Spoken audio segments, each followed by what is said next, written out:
सभी जानते हैं मुकेश अंबानी को, जो दुनिया के अमीर तरीन लोगों में से एक हैं और रिलायंस इंडस्ट्रीज के चेयरमैन भी। लेकिन क्या आप इस बिलियन डॉलर इंडस्ट्री के पीछे के इंसान को जानते हैं? आज हम एक ऐसे शख्स की कहानी पर बात करेंगे जो भारत के एक विजनरी और influential business tycoon Dhirubhai Ambani के नाम से मशहूर हैं, जिन्हें अक्सर Indian entrepreneur of the century के तौर पर भी पुकारा जाता है।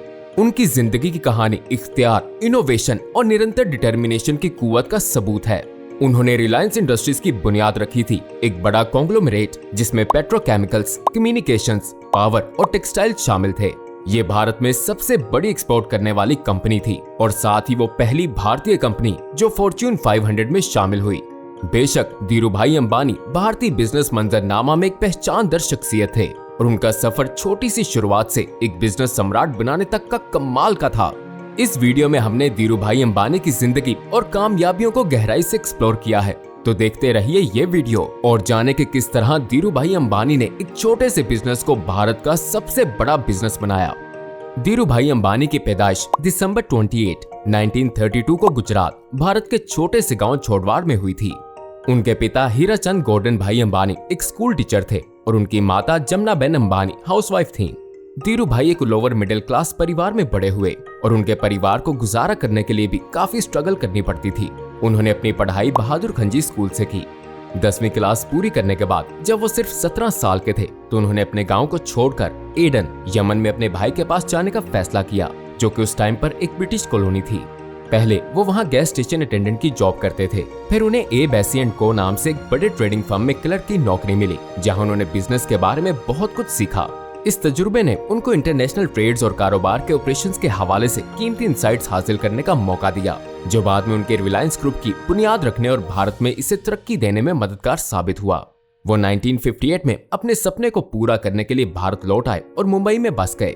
इसी साल में उन्होंने अपना खुद का बिजनेस शुरू किया और इसे रिलायंस कमर्शियल कॉर्पोरेशन का नाम दिया। उन्होंने पॉलिएस्टर यार्न की इंपोर्ट करके भारत में और यमन को मसाले भेजकर शुरुआत की। वो तेज और जीनियस बिजनेसमैन थे, इसलिए उन्होंने भारत में पॉलिएस्टर कारोबार के पोटेंशियल को पहचान लिया था और अपना ध्यान उस तरफ शिफ्ट किया।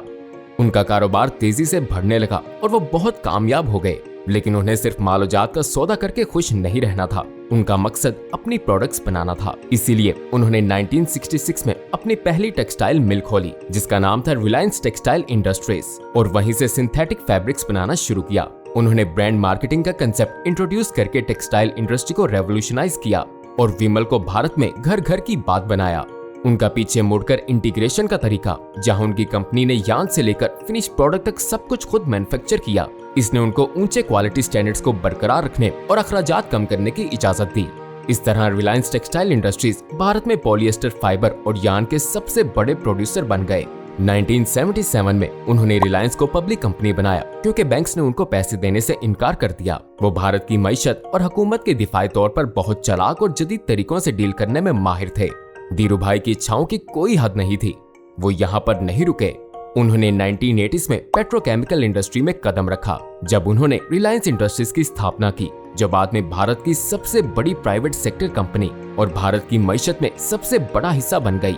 1986 में उन्होंने रिलायंस इंडस्ट्रीज लिमिटेड की स्थापना की, एक कॉन्ग्लोमरेट जिसका interest petrochemicals, refining, oil exploration और टेलीकम्युनिकेशंस में था। हजीरा पेट्रोकेमिकल कॉम्प्लेक्स की स्थापना कंपनी के लिए एक अहम मोड़ बन गई। रिलायंस इंडस्ट्रीज लिमिटेड पहली इंडियन कंपनी बन गई जो पॉलिएस्टर फाइबर्स और पेट्रोकेमिकल्स के साथ टेक्सटाइल को मैन्युफैक्चर करती थी। कंपनी के पेट्रोकेमिकल सेक्टर में होने वाला इजाफा भारत के इंडस्ट्रियल लैंडस्केप को तब्दील कर देने वाला था। धीरूभाई की रहनुमाई में RIL ने तेल रिफाइनिंग और एक्सप्लोरेशन में भी अपना कदम बढ़ाया। 2000 में रिलायंस इंडस्ट्रीज लिमिटेड ने गुजरात में जमनागर रिफाइनरी का आगाज किया, जो दुनिया की सबसे बड़ी ग्रासरूट्स रिफाइनरी बन गई। इसने भारत की तेल उत्पादों के इंपोर्ट पर भरोसा कम कर दिया और देश को एक रिफाइनिंग हब बनाया। और फिर भी वो यहीं पर रुके नहीं। धीरूभाई की निगाह पेट्रोकेमिकल्स और टेक्सटाइल से आगे बढ़ी। उन्होंने भारत में टेलीकम्युनिकेशंस के पोटेंशियल को पहचाना। 2002 में रिलायंस इन्फोकॉम को शुरू किया गया था, जिसका मकसद था भारत के टेलीकम्युनिकेशन सेक्टर को रेवोल्यूशनाइज करना। जियो का आगाज 2016 में हुआ, धीरूभाई के इंतकाल के कई साल बाद, जिसे affordable 4G data services offer करके देश की इस इंडस्ट्री में एक डिजिटल रेवोल्यूशन ले आए। उन्होंने अपने बेटों मुकेश और अनिल को कंपनी की रोजाना की हुकूमत देने का फैसला 1980s में लिया लेकिन वो फिर भी अपनी कंपनी की निगरानी कर रहे थे जब तक कि उनका इंतकाल 2002 में नहीं हुआ। वो भारत और दुनिया के अमीर तरीन और अफादियतमंद कारोबारियों में से एक थे। उन्होंने रिलायंस को एक बड़ा संगठन बनाया जो फॉर्च्यून 500 में प्राइवेटली ओन्ड पहली भारतीय कंपनी थी। उन्होंने अपने इन्वेस्टर्स का भरोसा और वफादाराना रियायत से जीत लिया था। उन्होंने उन्हें बुलंद डिविडेंड्स दिए और अपनी तजवीज उनके साथ शेयर की। उन्होंने स्टॉक मार्केट को भारत के आम लोगों के लिए मशहूर बनाया। उनके सालाना मीटिंग्स बड़े इवेंट्स की तरह होती थी जिसमें हजारों लोग शिरकत करते थे या टीवी पर देखते थे। धीरूभाई अंबानी एक माली इनोवेशन के उस्ताद थे और उन्होंने रिलायंस इंडस्ट्रीज के लिए पैसा जमा करने के अलग अलग तरीकों का इस्तेमाल किया। दो सबसे ज्यादा अहम तजवीजों में से एक बोनस शेयर्स और दूसरा कन्वर्टिबल डिबेंचर्स का जारी करना था। चलिए इन दोनों में गहराई से जानते हैं। पहली तजवीज बोनस शेयर्स को जारी करने की थी। अब चलिए देखते हैं कि बोनस शेयर्स होते क्या हैं।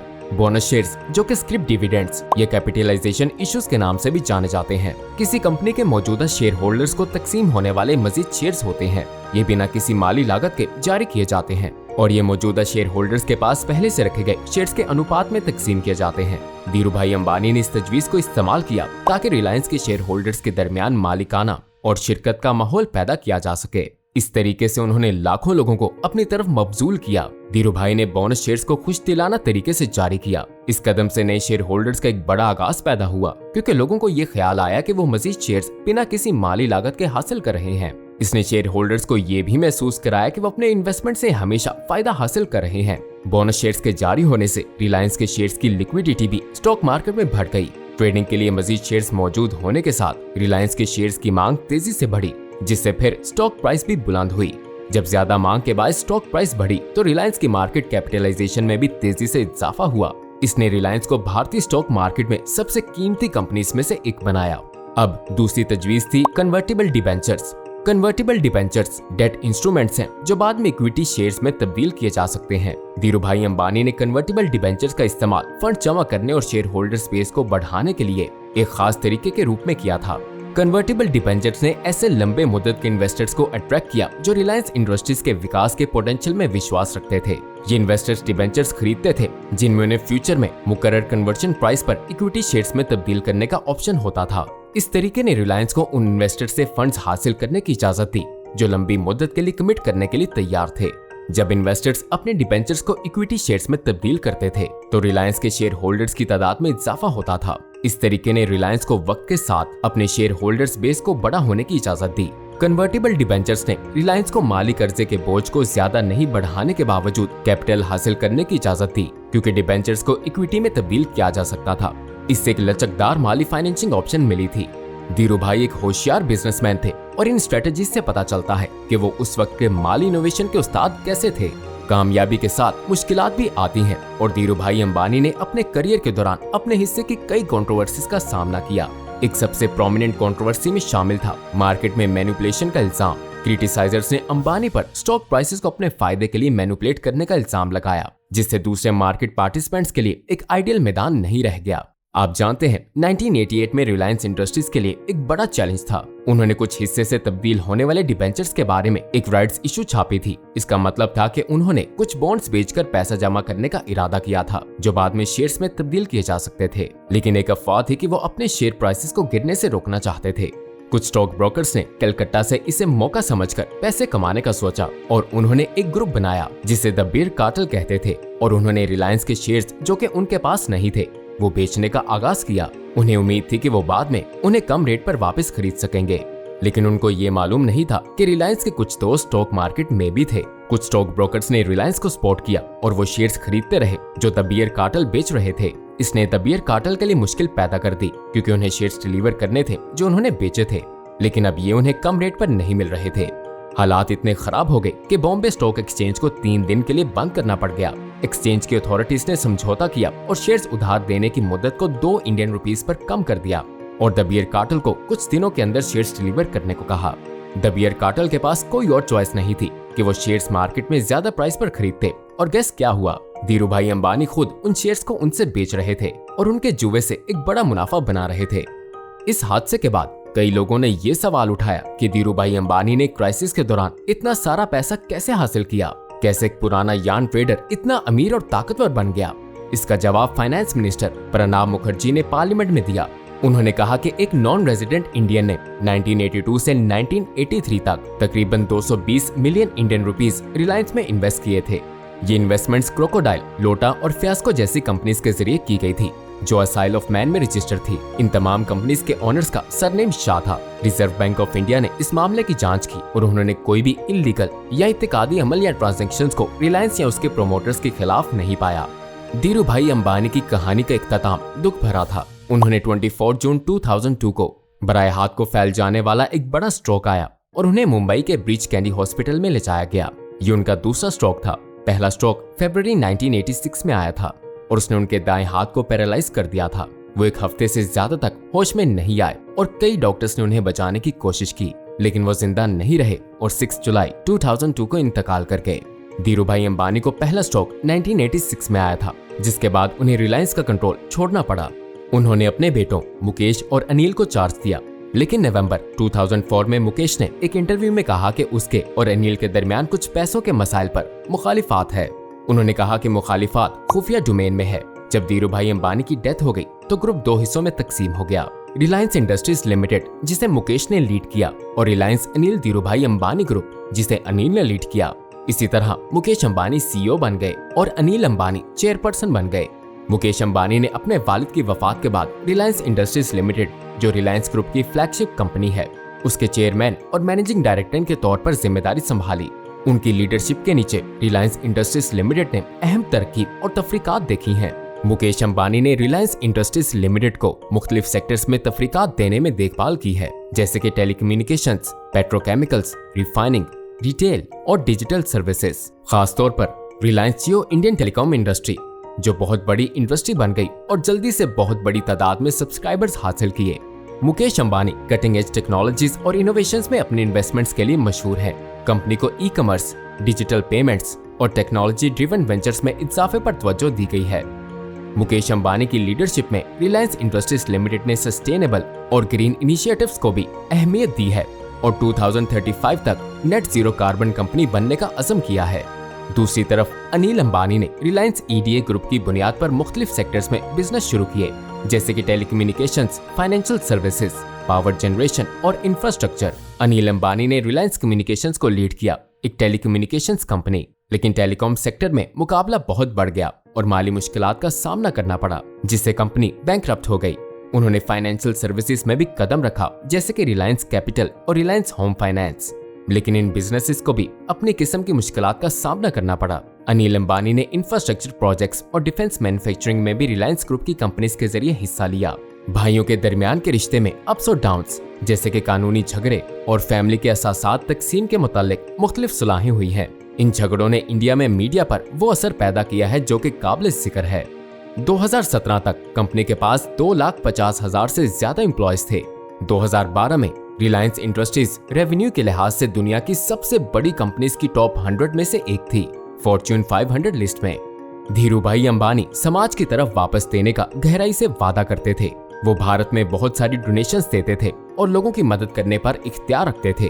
खासतौर पर उन्होंने धीरूभाई अंबानी फाउंडेशन की स्थापना की, एक तंजीम जो कम तमाम लोगों को माली मदद फ्राहम करने का मकसद रखती है। धीरूभाई की एक और अजीम पसंदीदगी एजुकेशन थी। उसके तब्दील करने वाले पोटेंशियल को पहचानते हुए उन्होंने कई तालीम और तरबियत इंस्टीट्यूशंस को बड़े मुनाफे के साथ मालियत दी, जिससे बेशुमार लोगों को अच्छी तालीम हासिल करने और अपने ख्वाबों को पूरा करने का मौका मिला। उनका तालीम के लिए वाबस्ता होने का वादा हद से ज्यादा था, क्योंकि उन्होंने तहकीकात को ताकतवर जरिया समझा और उनका यकीन था कि इल्म हर किसी के लिए बेहतर मुस्तकबिल बनाने में मददगार है।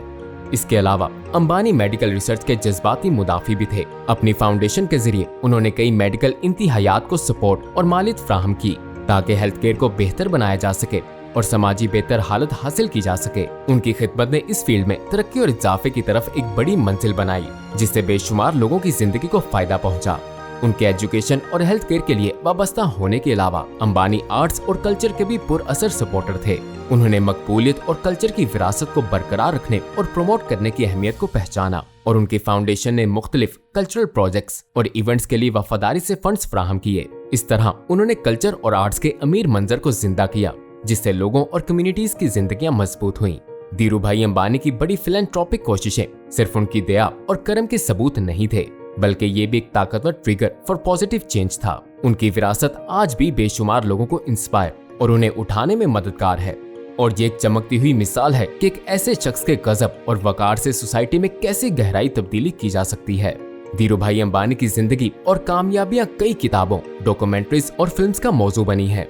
कुछ मशहूर एडेप्शंस में शामिल हैं, जैसे कि हमीश मैकडोनल्ड की किताब द पॉलिएस्टर प्रिंस, जो अंबानी की जिंदगी के अंदर की खोज में गहराई से जाती है, और बॉलीवुड फिल्म गुरु, जो उनके कारोबार के सफर से मुख्तसर तौर पर बनाई गई है। धीरूभाई अंबानी के माली दुनिया में की गई खिदमात वाइडली मानी और पहचानी गई हैं। उन्हें कई अवार्ड्स और ताज़ो तारीफें हासिल हुई, जिसमें federal of Indian chambers of commerce and industry ने मैन ऑफ द सेंचुरी के तौर पर शिनाख्त दी। अंबानी की बेकयीद ताकतवर मेहनत और उनका मकसद भारत के बिजनेस मंजरनामों को तब्दील करना आने वाली नस्लों को भी इंस्पायर कर रहा है।